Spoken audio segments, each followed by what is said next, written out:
Assalamualaikum warahmatullahi wabarakatuh. Bismillah wassalatu wassalamu ala rasulillah wa ala alihi wa ashabihi wa man wala. Insyaallah di hari ini kita akan melanjutkan pembahasan mengenai al-khariju minal ard. Sudah kita jelaskan di pertemuan yang lalu bahwasanya al-khariju minal ard, ya segala sesuatu yang dikeluarkan dari perut bumi itu ada tiga. An-naw'u al-awwal, yang pertama adalah al-hubub wa simar, ya, hasil pertanian biji-bijian dan buah-buahan. An-naw'u asani yaitu al-ma'adin atau al-ma'adin, yaitu barang tambang. Sekarang kita akan membahas macam yang ketiga yang dikeluarkan atau yang ditemukan di perut bumi. An-naw'u asalis ar-rikaz. Ya, macam yang ketiga adalah ar-rikaz. Ya, apa yang dimaksud dengan rikaz adalah harta karun. Jadi, di video kali ini kita akan membahas bagaimana hukumnya atau bagaimana ketentuannya mengeluarkan zakat dari harta karun yang kita dapatkan. Ya, misalnya salah satu di antara antuna lagi membuat sumur, yang menggali, ya salah satu di antara antuna keluarganya ya membuat sumur, menggali sumur. Tiba-tiba di kedalaman 20 meter misalnya atau 10 meter ditemukan di situ harta karun, ya. Setelah diteliti oleh para ahli arkeologi, mereka mengatakan bahwasanya ini adalah harta karun peninggalan pada zaman dahulu, peninggalan pada masa jahiliyah, ya, peninggalan misalnya sebelum datangnya Islam, ya. Nah, lalu dijual di pasaran. Ternyata setelah ditanya di pasaran, harga jualnya adalah harta karun yang kalian temukan, yaitu harta karun peninggalan orang-orang dahulu sebelum datangnya Islam atau orang-orang jahiliyah dahulu. Setelah ditanya di pasaran, itu harganya misalnya 20 juta. Yang jadi pertanyaan, apakah dikeluarkan zakatnya dari 20 juta ini? Ya, ini akan kita bahas ya. Jadi kita akan membahas mengenai zakat dari harta karun yang kita temukan. Ya, setelah dijual ternyata dia harganya sekian. Dan juga nanti akan kita bahas apakah disyaratkan nisab, dan juga apakah harus disyaratkan harus melewati haul. Nanti akan kita bahas. Sebelum kita membahas semuanya, kita akan bahas terlebih dahulu apa yang dimaksud dengan rikaz, apa yang dimaksud dengan harta karun yang wajib dikeluarkan zakatnya 20%. Di sini jelaskan, huwa ma wujida min dafaini al-jahiliyati dhahaban aw fiddatan aw ghayrahuma mimma alaihi alamatul kufri walam yutalab bimalin walam yutakallaf walam yutakallaf fihi nafaqatun, ya, wa kabirin amalin wa amma ma tuliba, ya, majhul fil madi majhul bimalin, ya, wa tutallabu, ya, kabiru amalin falaysa birikazin. Ini definisi dari rikaz. Karena tidak semua harta karun yang kita temukan di dalam perut bumi itu adalah rikaz yang harus dikeluarkan zakatnya. Ada beberapa harta karun yang bukan masuk dalam kategori rikaz dan dia tidak dikeluarkan zakatnya. Ya, sekarang kita akan bahas apa yang dimaksud dengan rikaz. Rikaz adalah ma wujida min dafainil jahiliyah.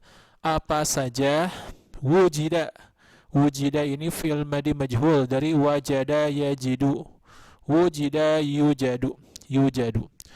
Apa saja yang ditemukan min dafaini al jahiliyah, ya, dari peninggalan-peninggalan. Dafa ini peninggalan-peninggalan al-jahiliyah, orang-orang jahiliyah zaman dahulu. Dimaksud dengan jahiliyah di sini adalah orang-orang zaman sebelum datangnya Islam. Berarti di sini menunjukkan apa? Harta karun yang ditemukan ternyata itu adalah harta karun orang-orang setelah zaman jahiliyah. Misalnya ini adalah harta karun peninggalan orang-orang setelah datangnya Islam, ya. Nah, apakah ini termasuk rikaz? Ini tidak termasuk rikaz. Yang dimaksud dengan rikaz adalah peninggalan orang-orang jahiliyah. Adapun harta karun yang mana itu adalah peninggalan orang-orang setelah datangnya masa Islam, ya misalnya ada apa namanya itu koin emas yang mana itu adalah peninggalan orang-orang Islam pada zaman dahulu. Berarti ini bukan rikaz. Ya paham ya? Jadi yang dimaksud dengan rikaz itu adalah peninggalan orang-orang jahiliyah atau peninggalan orang-orang sebelum datangnya Islam, seperti misalnya peninggalan Firaun. Firaun kan mereka terkenal dengan kebudayaannya dan mereka pasti ya menimbun harta-harta mereka di dalam tanah. Nah, kalau ditemukan itu adalah rikaz. Paham ya? Ma wujida min dafaini al-jahiliyah, apa saja yang ditemukan dari peninggalan-peninggalan orang-orang jahiliyah zaman dahulu. Ya, maksudnya orang-orang sebelum datangnya Islam. Zahaban, baik itu berbentuk emas, emas batangan, ya milik orang-orang Firaun misalnya, yang milik peninggalan masa Firaun, atau misalnya koin emas, ya setelah diteliti oleh para arkeolog ternyata itu adalah peninggalan zamannya Firaun. Au fiddatan, atau itu berbentuk perak, ya. Au ghairahuma, atau selain dari keduanya, misalnya berbentuk relief, patung relief atau yang lainnya. Nanti akan kita lihat gambarnya. Baik itu berbentuk emas, perak atau ghairahuma, selain dari keduanya. Ya, jadi harta karun itu tidak hanya mesti berbentuk emas, tidak hanya mesti berbentuk perak. Ya, bisa saja berbentuk apa saja. Mimma alaihi alamatul kufri, yang mana di dalam harta karun tersebut alamatul kufri, terdapat tanda-tanda kekufuran.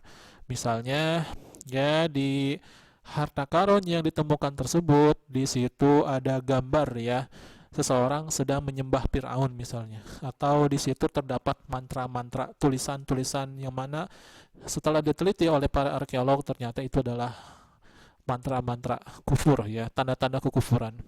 Paham ya? Walam yut'labu bimalin, dan mencarinya itu walam yutlab. Yutlab artinya dicari, ya. Walam yutlab bimalin, dan dicarinya harta karun tersebut bimalin, tidak mesti harus apa nama itu, tidak sampai mengeluarkan tadi ya, misalnya kalian lagi masuk ke dalam gua, atau tadi ya misalnya kalian atau salah satu dari keluarga kalian sedang menggali sumur, ya sedang menggali tanah buat bikin sumur, ya atau sedang memperbaiki rumah buat masang pondasi. Ketika menggali tanah, ya dalamnya misalnya 5 meter, ternyata di situ didapatkan harta karun, harta peninggalan pada zaman jahiliyah, zaman dahulu misalnya. Kalian apa namanya itu, ketika menggali tanahnya tersebut tidak sampai harus mengeluarkan uang, ya tidak sampai harus mengeluarkan tenaga banyak, ya tiba-tiba saja kalian mendapatkan harta karun. Paham nggak? Walam yuto'lab bimalin, dan dicarinya itu tidak membutuhkan uang, dalam artian tiba-tiba saja dia mendapatkan harta karun. Walam yatakallaf fihi nafaqatun,